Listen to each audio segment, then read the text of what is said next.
I'll ask it. The contrast, by its nature, is not comfortable. Contrast by its nature is fantastic. That's what I would like to feel more. Fantastic. So you go to a buffet and they've got two things. You can have that or that. I think I'll go to another buffet where they have more to choose from. So call contrast choices. Call it variety rather than contrast. It's variety. Because the only thing that makes contrast feel bad is your poor choice. I'm not getting that. Could you elaborate a little bit? Really good, wasn't it? What makes contrast not feel good is choosing poorly. And what does choosing poorly really mean? I've chosen different from who I really am and what I really want. In other words, when you find fault with someone and you feel that negative emotion, you've chosen poorly. Your inner being never chooses poorly.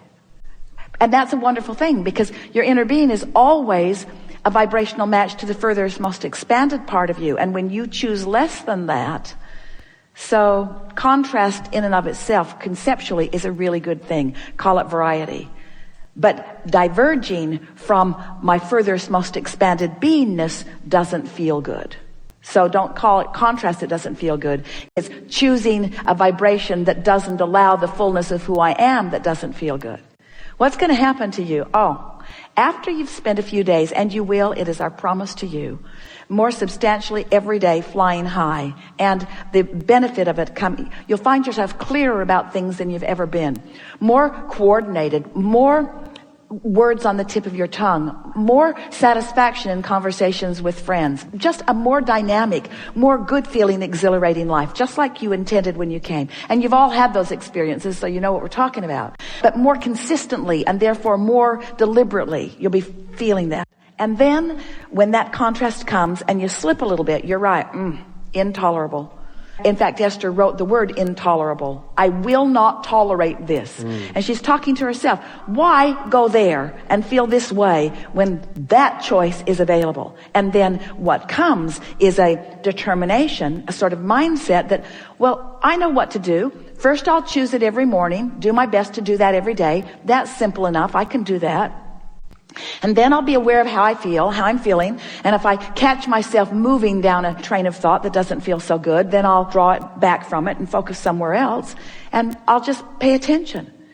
Once you are solidly feeling good, then when variety comes, it doesn't knock you off your disc. It's variety in the way that you meant it to be. It's choices again.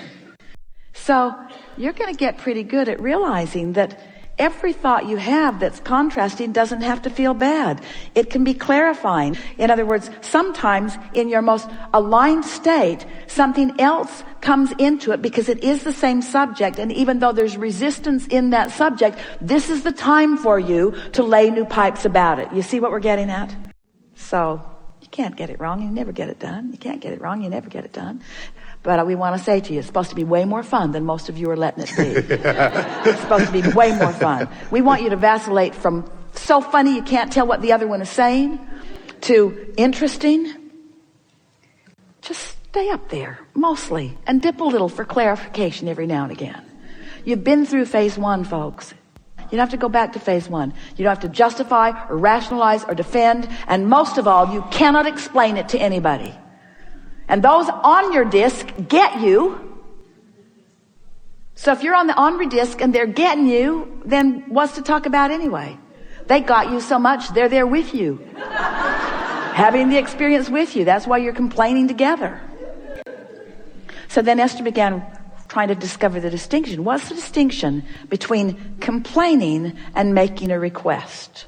And we say, big distinction, isn't it? Complaining about something is far different than making a request of the universe. You can stay on your high-flying disc while you're requesting, but you got 17 seconds to decide if it's a request or a complaint. And you can tell by the way it feels, by where it goes next.